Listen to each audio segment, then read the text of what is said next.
किशन भैया की शादी ठीक हुई। दादी माँ के उत्साह और आनंद का क्या कहना।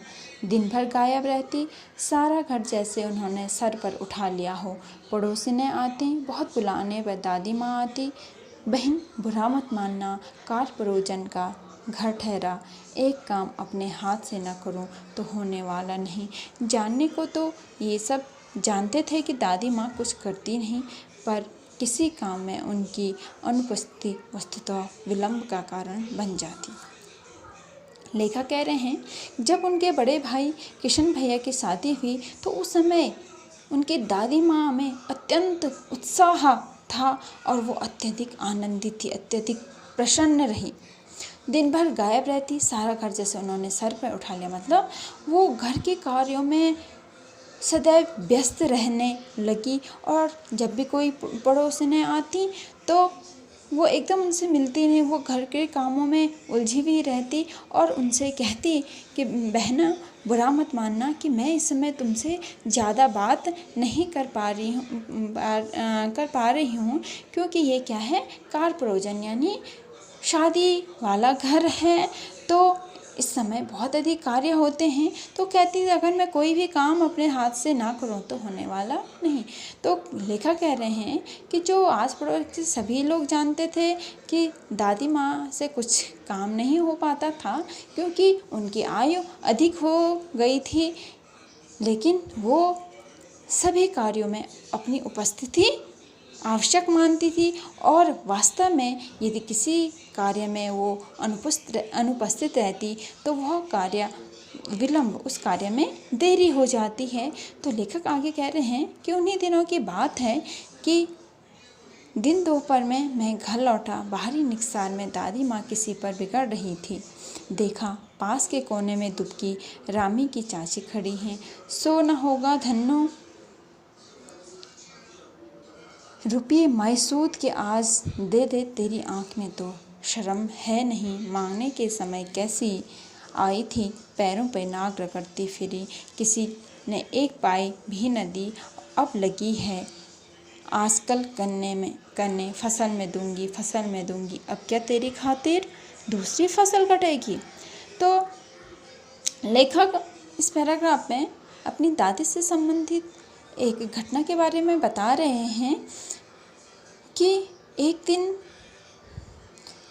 दोपहर में जब मैं घर लौटा तो मैंने देखा कि बाहरी निकसार जो यानी घर के जो बाहर आने वाला जो दरवाज़ा है वहाँ पे दादी माँ किसी पर गुस्सा हो रही थी और उन्होंने देखा कि वहाँ पे कौन है, रामी की चाची खड़ी हैं और वो उनसे कह रही हूँ कि ये रामू की चाची कि अब ये नहीं होगा। रामी की चाची का नाम है धन्नो, तो कह रही है धन्नो अब मुझसे नहीं होगा। तो कि उन्होंने धन्नो को क्या दिए थे, रुपये उधार दिए थे और धन्नो ने वो पैसे समय से नहीं लौटाए तो वो उस पर बिगड़ रही थी। वो कहती हैं कि मेरे पैसे ब्याज सहित मुझे वापस दे दे, क्या तुझे शर्म नहीं है, तुम तो मांगते हुए तो तुम आसानी से आई थी और अब तक तुमने मेरी क्या नहीं दिया, एक भी रुपया लौटाया नहीं है और कह रही हो तुम कि जैसी फसल कटेगी तब मैं दूंगी।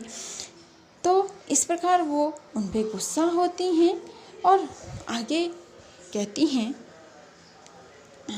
कौन कहती है, धन्नो कहती हैं दूंगी मालकिन।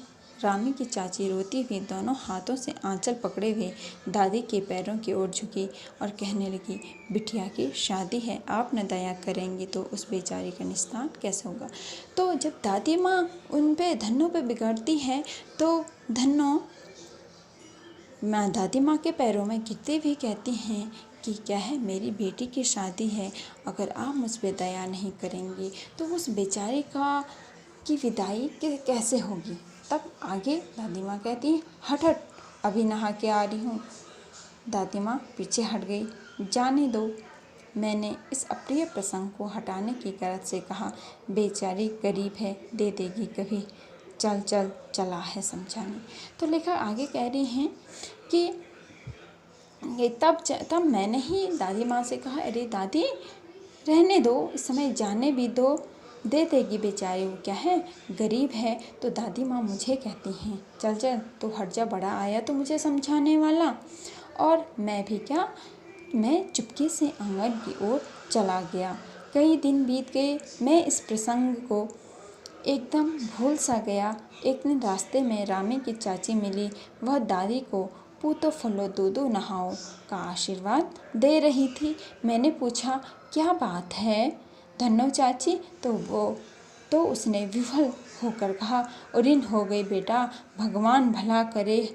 हमारी मालकिन का कल ही आई थी, पीछे का सभी रुपया छोड़ दिया, ऊपर से 10 रुपये का नोट देकर बोली, देखना धन्नो, तेरी जैसे तेरी बेटी वैसे मेरी, 10-5 रुपये के लिए हंसाई न हो। देवता है बेटा, देवता। तो लेखक आगे के एक प्रसंग के बारे में बता रहे हैं कि लेखक कहते हैं कि मैं उस प्रसंग को भूल गया था। एक दिन जब मैं रास्ते से जा रहा था, मुझे रामी की चाची मिली और वो दादी को की बड़ी प्रशंसा कर रही थी, उनको फलने फूलने का आशीर्वाद दे रही थी। तो मैंने पूछा, अरे धन्नो चाची, क्या बात है, आप किस कारण से दादी की इतनी तारीफ कर रही हो, क्यों? तो उसने विफल यानी प्रसन्न होकर के कहा, ऋण हो गई बेटा। बेटा मैं क्या हो गई हूँ? ऋण से मुक्त हो गई हूँ। भगवान भला करे हमारे मालकिन का, यानी वो दादी माँ के लिए कह रही हैं कि दादी माँ का भला करे भगवान।